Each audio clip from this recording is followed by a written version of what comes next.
আমি যদি আমার ছাত্রদেরকে বলি যে তুমি তুমি বলো আমাকে, আমি সকালবেলা হাজিরা 10 দিলাম আর বিকালে গিয়ে আমি প্রতিতলা ঘোরাঘুরি করলাম, তুমি খুশি হবে আমার উপরে? আমার 3জন গার্লফ্রেন্ড, তুমি খুশি হবে আমার উপরে? নিবা সনদ আমার কাছ থেকে?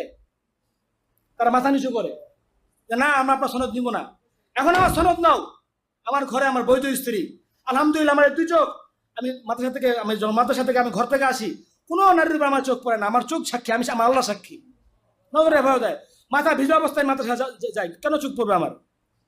চুল ভিজা অবস্থায় আমি যা সবকে বসি, তো চুল থেকে টপ টপ পানি পড়তেছে, এই মতো জরুরত পুরা করে ঘর থেকে বের হয়েছি। কেন আমার অন্য নারীদের দিকে আমার চোখ যাবে? আমার জানাশোনা এরকম অনেক ভাই আছে, আমি যাদের সাথে আমার নিয়মিত কথাবার্তা হয়, স্ত্রী অপারক, অক্ষম, সহবাস করতে সক্ষম না, 3টা ফ্ল্যাটের মালিক, কিন্তু আমাদের এই সমাজ থেকে বিয়ে করতে দিচ্ছে না। আমার হাতে ধরে চোখের পানি ছেড়ে দিয়ে বলে, মুফতি সাহেব, যখন আমরা ব্যবসায়িক কারণে থাইল্যান্ডে যাই, আমরা যখন জাপান যাই, চীনে যাই, ওখানে সস্তা টাকাও লাগে না, তার নিজেরা এসে আমাদেরকে তো ধরা দেয়, 3 চিলা লাগায় গেছে, এমন সাধারণ লোকেরা কপালের মধ্যে রাগ পড়ে গেছে, দেখি যে ওখানে জিনা করতেছে।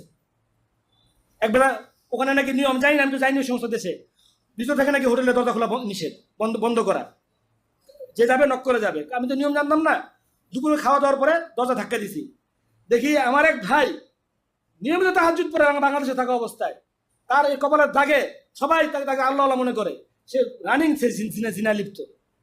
কারণ বাংলাদেশে তার জরুরত পুরা হয় না, সে অসহায় অবস্থায় ওখানে করতেছে। এই কথা বলে, মুফতি সাহেব, আমি তো তাহাজ্জুদ পড়ি, আল্লাহকে কান্নাকাটি করি, আমি কি করব?